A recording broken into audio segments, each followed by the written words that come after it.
from the rooftop to your doorstop and everything in between.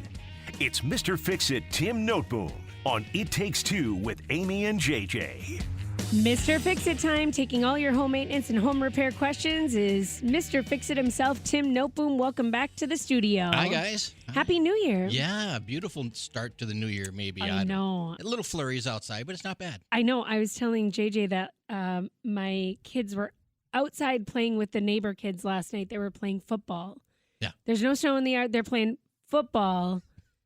Not in snowsuits on January 2nd. Yeah. That is just bonkers. Well, I saw our neighbors out playing basketball. They've got a basketball hoop in the driveway, Right. and over Christmas break, they're playing basketball. Yeah, why not? Yep. I love it. Okay, let's get to the text club. If you've got questions, you can text in now, 35270. You can also call us at 237-5948, 800-880-5346. That's our Laney studio line. And our text club at 35270 brought to you by Adventure RV. Okay, how often should a septic tank be pumped, and should you add enzymes afterwards to the tank? I feel like we got on this topic for a long time. Yeah, we talked about that a lot. Yeah. It really depends. When we lived out in the country, and we lived out rurally for about 25 years, and we had septic tanks in 3 different properties we lived at, and it was just myself and Tammy, and we had one son.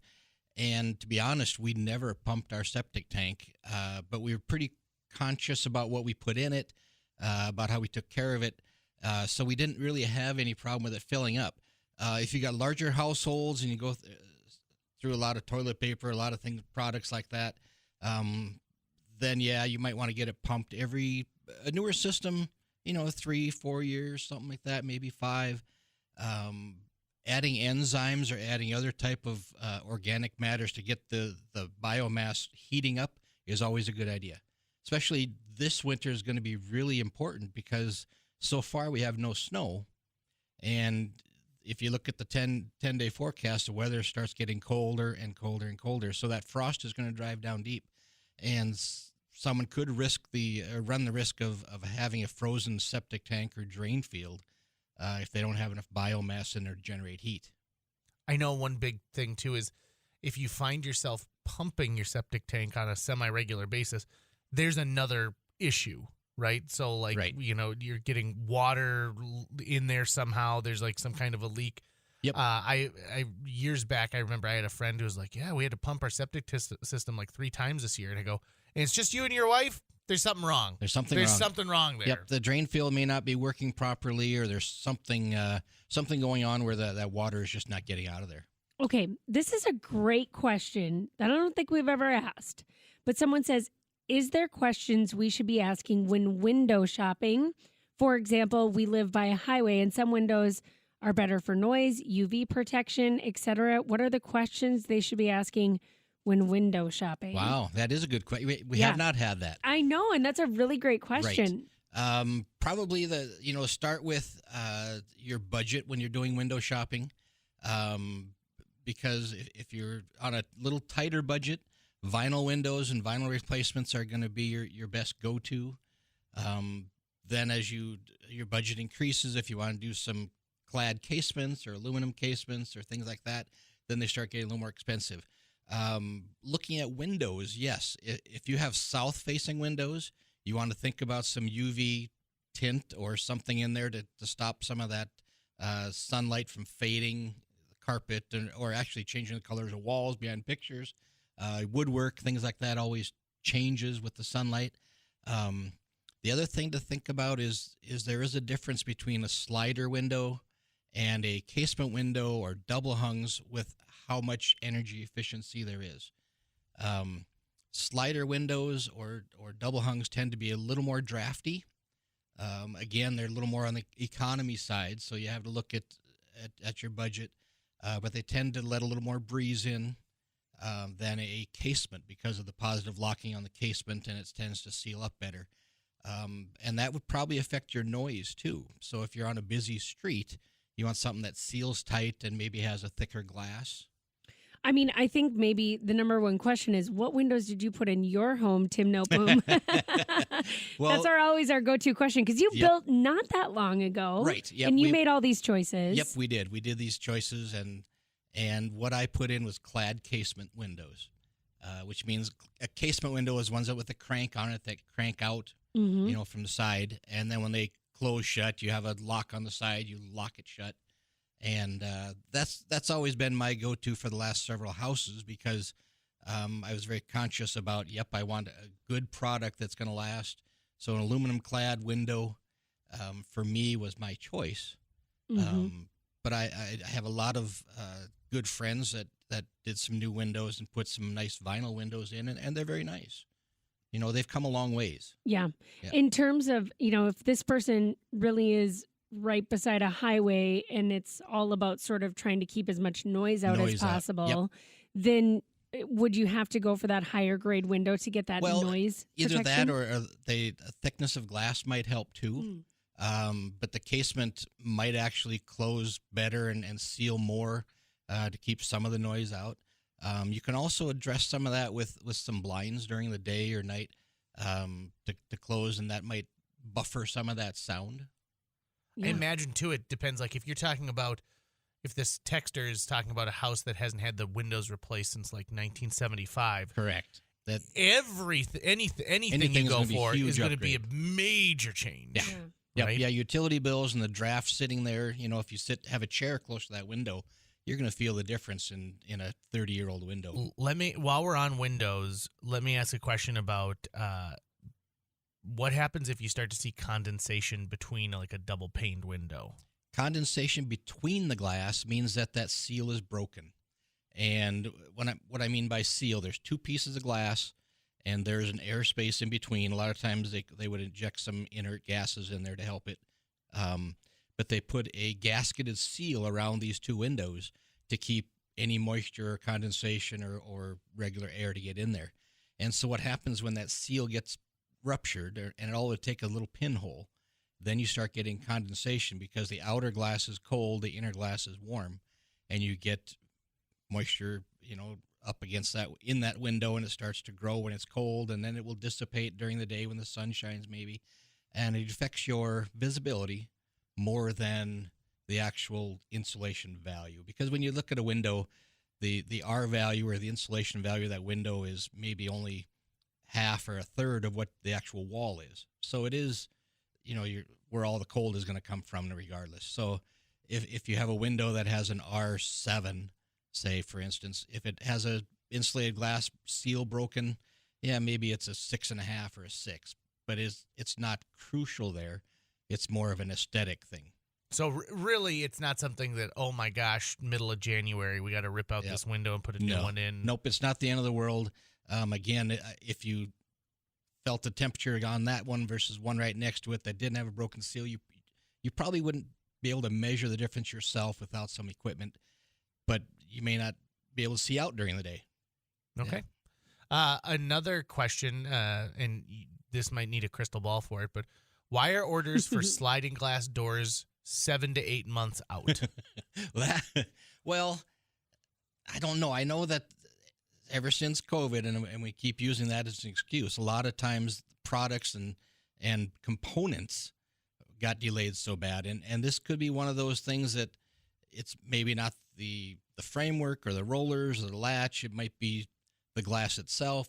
There's obviously one critical part of that is in high demand and back ordered, but I don't know what that is. I know that certain types of furniture are still, you're looking at a long, long leadway. And even, like you said, even though we've caught up with the supply chain, all it takes is one part, one piece. Yep. And I would also say this too. We have more options than we've ever had before when it comes to customizing a lot of windows and doors and pieces. Correct. And so if you chose a handle that they just don't have in stock. Yep. Or it's a size thing if you're trying to fit a size opening and having custom sizing. But my guess is probably something like that, the glass. I know some of the glass components in some of these doors and windows is really slow in coming. What about, so I've got a dog that loved to, we call it the bye-bye window, where he would look out, and it's a low enough bay window that he was able to like get up and see that. Well, also, we live close enough to the river where turkeys will come up sometimes or another dog. He's really scratched the wood like casing on it. Yep. Is there anything I can do with that? I mean, it's to the point of where he scratched it and clearly, Dug into it a little bit. Yeah. Yeah. Some of the windows, for instance, my clad casements, all of the trims around the inside pop off. Oh, really? And they're a Marvin clad casement. I'll just throw it out there. But they just pop off, and you can take them out in the garage and sand them down and refinish them and put them back on. Usually they're held in with a couple little nails or something. But other than that, if the option is probably get some sanding blocks or something to form to that shape, because it's not necessarily always a flat piece of. Yeah, I know. It's very intricate. Yeah. So you end up trying to sand it down a little bit, taking the finish off of the rest of it, because trying to fill a little bit and match it in, it's going to look hodgepodge. And if someone was a do-it-yourselfer, I imagine you would say use the sanding blocks. Don't go grab a Dremel, because Right. It's just like people who sand their floors and they're like, don't pull the drum back because you can gouge it really easily. Yeah. Yeah, there's definitely some technique things. And again, some of the sanding blocks form to the shape to do some molding things. So if you push a little bit down it, they're going to be like a sponge, or they'll kind of take form, and it'll help you sand all those crevices. This is also a good question, Tim. People have got big goals going into the new year. Someone says, we need an addition. 97 house, looking to add a bathroom, main level laundry, and one attached garage stall. Concrete foundation, full basement rambler. What is my first step? Ooh. Wow, your first step. Those are big jobs. They are. It sounds like quite an addition. I mean, it's really, but I think the first step would be to go to a draftsman, or go to somebody who can draw this out for you and start getting you some plans. You can get a general contractor and tell them what you're looking at, and he would just pencil something on the desk for you and then take it somewhere to get actually drawings made. So if you're hiring a general contractor, that's where you'd go, is to find a general contractor, tell him your needs, tell him what your thoughts are. He's going to lay it out. He's going to get the drawings made, and he'll get it going. If you're going to be your own general contractor and want to take this on, then most likely the best place to start would be go to a lumber yard, because they've got all the draftsmen with your penciled out sketch. Talk to a salesman. They'll get something drawn up and complete with foundation plans and things like that. Then you've got to get a contractor for the concrete, plumbing. Gosh, find a general contractor. I mean, it is. If you have no experience in this type of thing, find a general contractor. Find a general contractor, and there's some really good ones out there. And if you have a preference on who the subcontractors are for plumbing and painting and those things, you can talk about that with your general contractor. You can say, like, listen, I've this got is a what I good wanna friend use. who's a painter. And I want to use him. And he'd say, sure. And also, get on a list. Get on a list now. I mean, most contractors are doing work year round, but man, oh man, they might be, a project like this, we're talking at least 2 months, I would say. Oh, yeah. At the very minimum. And so if they've got 9 other jobs ahead of you at the same thing, like, you just have to be paid. If you want it by Christmas 2024, now's the time to start acting. Yeah, and for sure. That way, now's a good time to start all that, get all the discussion stuff, get it all laid out, get your budget figured out, and then add 15% or 20%. Yep. Bingo. I mean, that's the other thing too, right? Like, act now, because prices, they just keep going up. Yeah. Mr. Fix-It, Tim Noteboom, in the studio taking home maintenance and home repair questions. We were talking a little bit more as we went off the air about this addition that this person is looking to do, an attached garage, a main level laundry, a bathroom. And a garage, Yeah, one attached garage, main level laundry, and a bathroom. And I thought to myself, oof, is that just like new house territory? But maybe not. I mean, I guess it doesn't seem as bad when I read it again. Yeah, it really depends on how vested they are in that house, whether they're in love with the neighborhood and this is really what they want to do, or if that price tag comes in at $75,000 or $100,000. Okay, then where do you decide where your best return is? Mm-hmm. Yeah.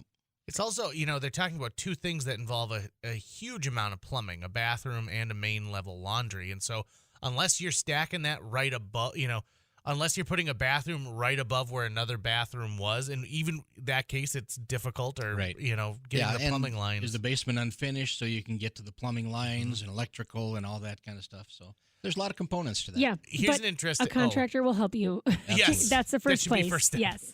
Here's a question: how can I tell if something is a load-bearing wall? And in this world of do-it-yourselfers, I think that this is another reason why you might be interested in getting a general contractor, someone who can read your house like a book. Right. Yeah. And I mean, there are some simple ways to figure that out. First of all, look at the roof line and see which way the trusses run. Or if you can't see it there, then go up in the attic and see which way they run. And if they're resting on walls, typically, unless they're planned to be clear span trusses, most of the time that wall might be load bearing. There's obviously a lot of interior walls that are just there to divide up the space, but it might be a simple call just to a contractor, or even probably some home inspectors might go in there and for a fee and look at it and say, yep, you can, as far as I can tell, you can take this wall out, or nope, that's a load bearing wall, and doesn't mean you still can't take it out. You just had to make some provisions to carry that load. And that might mean just installing a little microlam or some other beam across there and putting on the outside walls a couple of posts to support it. Mm-hmm. So at least you're opening it up. You might have an exposed beam or a covered beam across the room. While we're at it, can we talk about the different ways people can frame a house? So like I hear about balloon framing and things like that. I mean, we've had code has changed so much over the years that depending on the era your house was built, it really depends on what you're able to do inside of it. I think we think, oh, I've got this house, I can do whatever I want with it, but that's not always the case. Correct. Yeah. So balloon framing is it's still a term used today, but it's something that extends from years ago. That's typically if you've got something more than a single story wall, and they'll run a stud, a 16-foot 2x4s to make two, 16 or 20 footer to make two floors. And when they do that, usually you have to do some sort of bracing in between. You put some studs in between them to keep them from flexing and moving around. So you don't see that very often unless it's in some sort of an outside wall or some big window wall looking at the lake. And if they're doing that, a lot of times they're going to use engineered 2x4s or something to stiffen that wall up. So it's not something you see very often. Most conventional framing is regular 8-foot or 9-foot or maybe 10-foot walls, and then a floor, and then another set of walls, and then a roof or a floor. So that's the common way of framing things. I know, I think of the homes where you walk in and it's got the exposed 2-story, you can see the exposed 2 stories, and you're like, well, that's one huge wall you got there that seems to go from top to bottom. By the way, the person who is wondering about this addition texted in, and they've got an ace in the hole. They said the house is paid off. We love the neighborhood. Brother is a master electrician. Well, see, you got one part covered. Yeah. So, actually, ask your brother who's the general contractor that they like. He's probably got some contractor names that he could share with you. And again, unless they're going to general it on themselves, because you'll have a plumber, you'll have an electrician. Depends on who's doing your framing, your concrete work. Drywall, hanging is one thing. Tape and texture is a whole other thing. And we've talked about that a lot because that's an art in itself. We all think we can do it, and I've done it. You've done it. But I'll never do it again. Nope. There's just some things left better to people that do that for a living. And like I said, it's an art form when you actually watch somebody good do it. I've watched videos with people who are using a knife that must be 2 feet long, right? And they're able to do a ceiling in 4 swipes. And you go like, that's amazing. Because let me tell you something. I was up there at 4 o'clock in the morning with paint lights, cursing the last time I was trying it. Somebody else asks, Tim, when watching woodworking shows, they are gluing trim. They spray something from an aerosol can on the glue before connecting the wood piece. What are they spraying? It's probably some type of activator agent or something like that will make that glue almost like on contact. A lot of times if you're doing molding work, when you go around a corner, you'll see them a lot of times glue the miters around doors, windows, base, just to keep that miter joint tight and from separating or drying out. So they would put glue on it and then it's my guess is I'm not 100% sure, but it's probably some sort of a reactive agent that's going to make that more of a contact glue. Do you, if you were going to do some woodwork like that, would you use wood glue on it? I do. A lot of times I just use regular, plain old, wood glue, Elmer's wood glue or something. There's several other brands, but when I do some miter work like that, I will glue the miters, and I've got a brad nailer, a pin nailer, and I'll shoot a nail in there too to hold it. I think a lot of times we go to like a home improvement store and we're like, oh, I can put this shelf up, no problem, right? So it's just I have to put 2 screws in the wall. And that's when you learn like, oh, okay, well, there's nothing behind the drywall unless you found a stud and those little things. I think people can do a lot of damage to their homes before they educate themselves. And so that's a good thing why we have like a conversation with you going on right now. So this is an interesting question.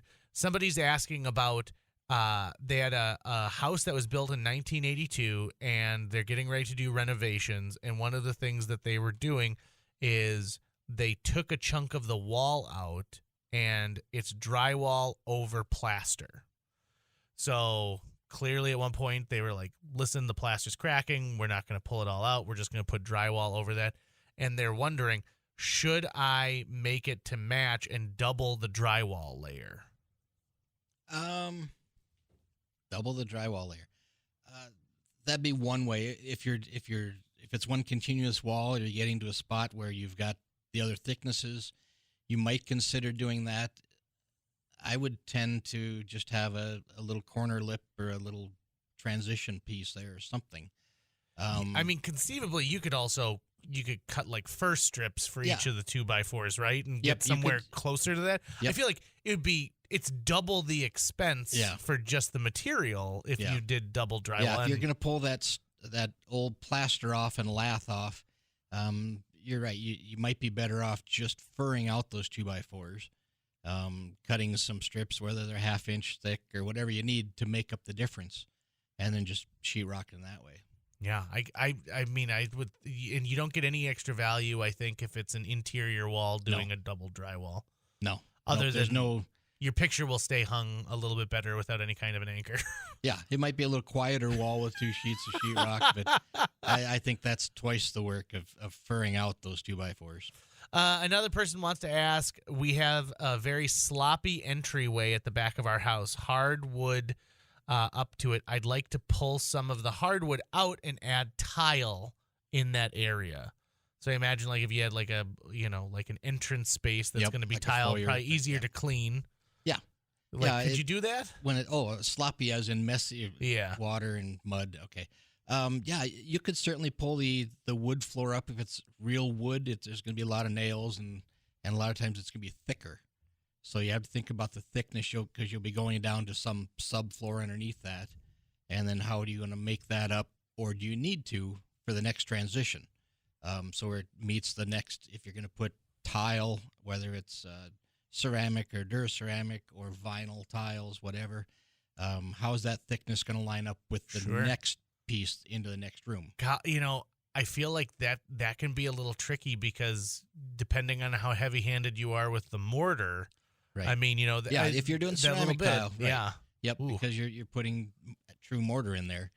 Some of the other stuff, luxury vinyl tiles or vinyl planking requires just a very thin set, and so you can get by with very little height there. So look at what you want to do for a finished project. What's the thickness of that, plus any type of glue or mortar mix, and then work backwards from there. Oh boy, and probably dry fit that thing in there, right? Just before you start nailing, screwing, gluing anything in there.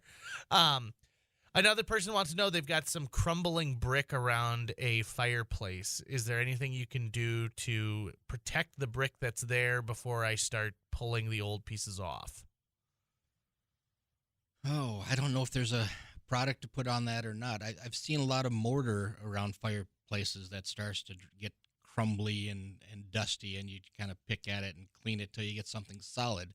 The bricks, if they're drying out enough that they're actually defacing or pieces falling off, I guess I don't know of any product you can put on that to try to slow that down. Is it? I mean, is it indicating that something else is going wrong if you've got it to the point of where it's crumbling and you're worried about the rest of it? A lot of around a fireplace, it could be just the brick itself is just getting tired or dried out from fires or from heat, excess baking all the time. Sometimes concrete itself will decay because of moisture. I don't know that this would be the case on the brick. That's why I think it must be the heat factor or just a brick that wasn't cured well. How often do you think someone should have their chimney cleaned? If for a wood burning or someone who is converted to gas? Right. So if you've got a wood burning fireplace, a true wood burning fireplace with a clay liner, which is a lot of the older styles had that. If you burn in there regularly, I would recommend sweeping it once a year. Really? Yep. Because top to bottom, the whole thing. Top to bottom, especially the further it goes. If you've got a 2-story house and that chimney starts on the main level, by the time it gets up close to the top, it's cooled down. That smoke and soot is cooled down enough. It's going to start to stick everywhere. So I would recommend it annually. If you like to burn 10, 20 times in the wintertime, sweep it annually. And if someone's never had it swept before, because I know people who do wood burning and maybe have never done it, it's a whole other case, right? I mean, it's almost like heart surgery, right? Like when the heart can actually pump the whole way, you're shocked at how much oxygen gets to the brain. Yeah, they burn better. And when I say have it swept, that doesn't mean necessarily you climbing up on the roof and pushing this brush down there. There's actually chimney sweeps in town, and they come out and go up on the roof. They plastic off the inside. I was going to say, they bring the stuff to protect everything inside. So all that stuff doesn't come down into the living room and the carpet and everywhere else. So they do it properly. They do a good job, and it's not that expensive. But if you've got a modern fireplace with a metal lined chimney, you probably don't need to do it that often because they stay warmer all the way up. Okay. Someone asks a fuel oil furnace chimney. So if they've got a fuel oil for their heater in the house, how often should they be cleaning that chimney? That's a little different. They do smoke. They are a sooty type mess. But I don't hear of too many instances where those clay liners get plugged very much or have chimney fires compared to a wood-burning fireplace. Sure. Mostly because I think with the fuel oil, that fire is contained or it's actually burning in a heat exchanger area. So it's contained there. So it's the heat and the fumes that are some of it going out, which is different than a fireplace where you've got more of that flame and heat going up. Mm-hmm. Okay, so do they make a shingle with a lifetime warranty? No. No, I wouldn't think so either. Now, that being said, those tin roofs, I feel like they say 50 years. They've got 50-year, a lot of times 50-year type lifetime warranty or 50-year warranty. They'll probably prorate it for some reason because it's steel. Some of the newer shingles and composite type shingles, you can get 40 and 50-year rated shingles now. Really? Yeah.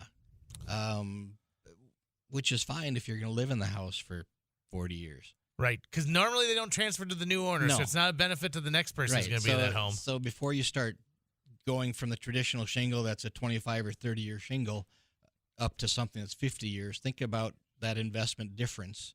And if you're going to be in that house or when you're going to sell, does it really matter if it's got that extra 20 years on it? There you go. Some good homework from Tim Noteboom, Mr. Fix-It here at KFGO. If you missed any of this or you need a refresher course, we're going to get podcast at kfgo.com. Tim, always a pleasure to have you in the studio. Great time. Thank you. We'll see you again on February 7th. It'll be a late one next month. There we go.